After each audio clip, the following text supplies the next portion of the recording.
Assalamualaikum warahmatullahi wabarakatuh.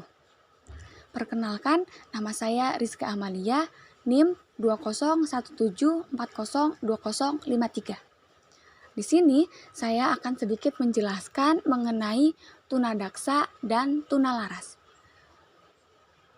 Untuk memenuhi tugas mata kuliah PAI bagi ABK.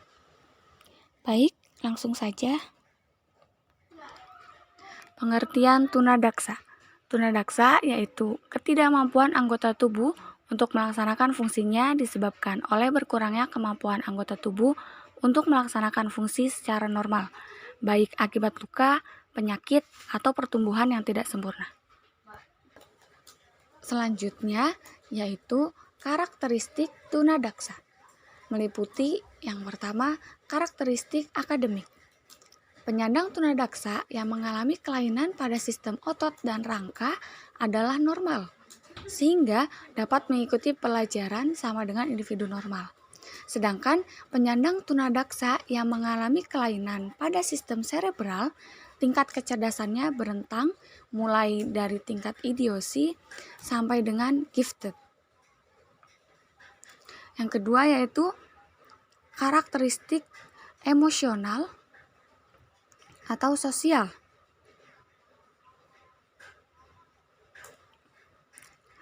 Karakteristik sosial atau emosional penyandang tunadaksa bermula dari konsep diri individu yang merasa dirinya cacat, tidak berguna, dan menjadi beban orang lain yang mengakibatkan mereka malas belajar, bermain, dan membentuk perilaku yang salah.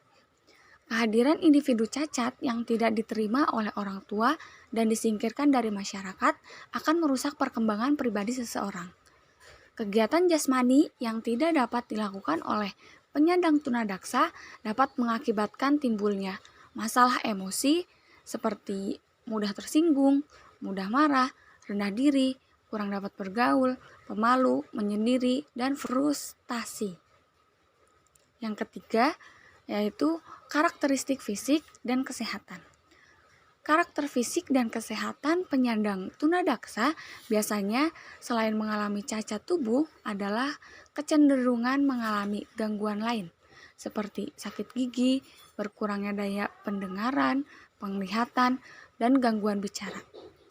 Kelainan tambahan itu banyak ditemukan pada penyandang tunadaksa sistem serebral. Selanjutnya yaitu model pelayanan dan pengembangan pendidikan bagi anak tunadaksa. Model pelayanan pendidikan yang pertama yaitu sekolah khusus. Di sekolah khusus ini lebih dikhususkan untuk anak-anak tunadaksa yang mengalami masalah pada intelektualnya, seperti retardasi mental, masalah kesulitan dalam pergerakan, dan emosionalnya. Di sini model pelayanan pendidikan agama Islam terbagi menjadi dua kategori, yaitu ada kategori anak tunadaksa ringan dan anak tunadaksa berat. Yang pertama, sekolah khusus anak tunadaksa ringan pertama atau SLBD. Kategori sekolah SLBD ini ditujukan untuk anak tunadaksa yang memiliki masalah ringan dan tidak mengalami retardasi mental, yaitu penderita tunadaksa yang intelektualnya dalam garis rata-rata yang tinggi atau bagus. Namun, penyandang tunadaksa ringan ini belum bisa digabungkan tempat pelaksanaan pendidikannya di sekolah inklusif karena harus melalui proses-proses terapi dan pelatihan seperti fisioterapi, speech terapi, occupational terapi, atau berbagai terapi lainnya. Yang kedua yaitu sekolah khusus untuk anak tunadaksa ringan kedua atau SLBD 1. Kategori sekolah khusus SLBD 1 ini lebih ditujukan kepada anak penderita tunadaksa yang memiliki intensitas permasalahan dalam mengelola emosionalnya, pandangan berpikir atau campuran keduanya, dan disertai masalah retardasi mental. Tetapi, anak-anak yang berada dalam kategori tunadaksa sedang ini memiliki garis intelektual yang standar atau bisa dikatakan lebih rendah di bawah anak-anak reguler lainnya. Model pelayanan pendidikan yang kedua yaitu ada sekolah terpadu atau inklusif. Pelayanan sekolah terpadu ini lebih ditujukan untuk anak penderita tunadaksa yang memiliki permasalahan relatif ringan, tidak memiliki masalah retardasi mental. Pelayanan sekolah terpadu ini memiliki arti lain bahwa pelaksanaan pendidikannya itu menyatu dengan anak reguler di sekolah umum. Penyandang tunadaksa ini dianggap mampu dalam mengatasi masalah yang dideritanya, seperti masalah fisik, intelektual, dan emosional. Selanjutnya, terdapat 3 faktor penyebab terjadinya tunadaksa. Yang pertama yaitu faktor prenatal, yang kedua faktor neonatal, dan yang ketiga faktor postnatal. Faktor prenatal sebelum kelahiran. Di sini terdapat faktor yang menyebabkan bayi mengalami kelainan saat dalam kandungan, antara lain yang pertama anoksia prenatal. Hal ini disebabkan pemisahan bayi dari plasenta, penyakit anemia, kondisi jantung yang gawat, shock, dan percobaan pengguguran kandungan atau aborsi. Yang kedua yaitu gangguan metabolisme pada ibu. Yang ketiga, bayi dalam kandungan terkena radiasi langsung yang dapat mempengaruhi sistem syaraf pusat sehingga struktur maupun fungsinya itu terganggu. Yang keempat, ibu mengalami trauma kecelakaan. Yang kelima, infeksi atau virus yang menyerang ibu hamil sehingga mengganggu otak bayi yang dikandungnya. Faktor selanjutnya itu ada faktor neonatal saat lahir. Antara lain, yang pertama, kesulitan pada kelahiran karena posisi bayi sungsang atau bentuk pinggul ibu yang terlalu kecil. Yang kedua, pendarahan pada otak saat kelahiran. Yang ketiga, kelahiran prematur. Yang keempat, penggunaan alat bantu kelahiran berupa tang saat mengalami kesulitan kelahiran sehingga mengganggu fungsi otak pada bayi. Yang kelima, gangguan plasenta yang mengakibatkan kekurangan oksigen yang dapat mengakibatkan terjadinya anoksia. Yang keenam, pemakaian anestesi yang melebihi ketentuan. Pemakaian anestesi yang berlebihan ketika proses operasi saat melahirkan dapat mempengaruhi sistem persyarafan otak bayi, sehingga otak mengalami kelainan struktur ataupun fungsi. Faktor selanjutnya itu ada faktor postnatal setelah kelahiran. Antara lain, yang pertama, faktor penyakit seperti meningitis, radang selaput otak, encephalitis, radang otak, influenza, difteria, dan pertusis. Faktor selanjutnya itu faktor kecelakaan. Misalnya, kecelakaan lalu lintas, terkena benturan benda keras, terjatuh dari tempat yang berbahaya, khususnya kepala yang melindungi otak. Yang ketiga yaitu pertumbuhan tubuh atau tulang yang tidak sempurna. Materi selanjutnya yaitu pengertian tunalaras. Menurut Council for Children with Behavior Disorder, yaitu suatu kelompok yang terdiri dari perwakilan beberapa organisasi profesional, mendefinisikan tunalaras dengan istilah gangguan emosional atau gangguan perilaku, emosional atau behavioral disorder, yaitu ketidakmampuan mengendalikan emosi dan perilaku dalam program pembelajaran dan akan berdampak buruk terhadap kemampuan akademis, sosial, keterampilan, dan kepribadian. Di sini terdapat beberapa ciri yang menonjol pada kepribadian anak tunalaras. Yang pertama, anak tunalaras itu terkadang kurang percaya diri. Yang kedua, anak tunalaras menunjukkan sikap curiga pada orang lain. Yang ketiga, selalu dihinggapi perasaan rendah diri. Yang keempat, selalu menunjukkan permusuhan dengan orang lain. Yang kelima, suka mengisolasi diri sendiri. Yang keenam, anak tunalaras itu memiliki kecemasan atau ketakutan yang berlebihan.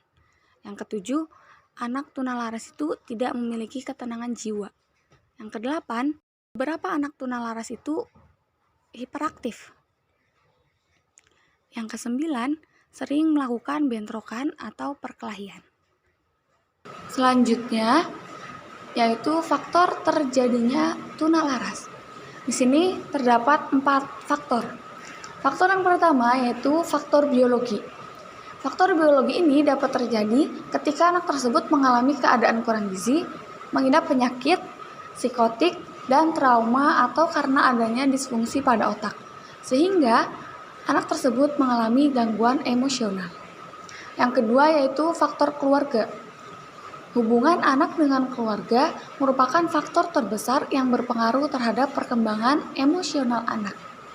Tanpa disadari, hubungan dalam keluarga yang sifatnya interaksional dan transaksional sering menjadi penyebab utama permasalahan emosi dan perilaku pada anak. Faktor yang ketiga yaitu faktor sekolah. Sekolah juga merupakan tempat pendidikan yang kedua. Faktor yang ketiga yaitu faktor sekolah. Sekolah merupakan tempat pendidikan yang kedua bagi anak setelah keluarga. Terkadang, sebagian anak mengalami gangguan emosi dan perilaku ketika mereka mulai bersekolah.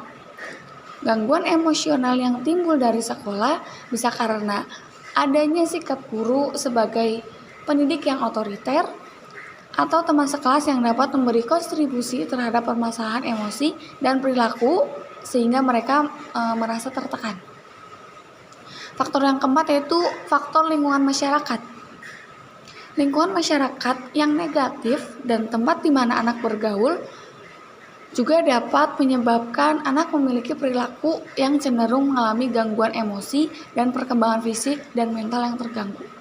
Salah satunya yaitu lingkungan masyarakat yang kurang baik.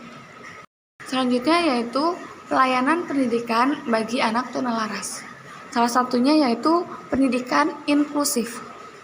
Pendidikan inklusif menurut para ahli salah satunya yaitu Taman Syah. Beliau mengemukakan bahwa pendidikan inklusif adalah penempatan anak berkelainan tingkat ringan, sedang, dan berat secara penuh di kelas reguler, dengan tetap memperhatikan kebutuhan dan kemampuan individu anak. Sebelum kita melakukan pembelajaran bagi anak tunalaras di dalam kelas, kita itu bisa mempersiapkan proses pembelajaran tersebut dengan cara yang pertama, kita bisa melakukan assessment. Assessment ini dilakukan pada saat pertama kali siswa masuk sekolah, yang dilakukan oleh guru pendamping khusus. Tujuannya yaitu untuk mengetahui kemampuan dan kebutuhan siswa. Selanjutnya yaitu kita bisa melakukan penyusunan perangkat pembelajaran. Di sini itu kita tidak menggunakan RPP seperti biasanya atau rencana perangkat pembelajaran, melainkan kita itu menggunakan PPI atau program pembelajaran individu. Nah, PPI ini disusun atau dibuat oleh guru pendamping khusus. PPI ini disusun berdasarkan hasil asesmen siswa tunalaras serta mengacu pada kurikulum yang dipakai. Rancangan PPI ini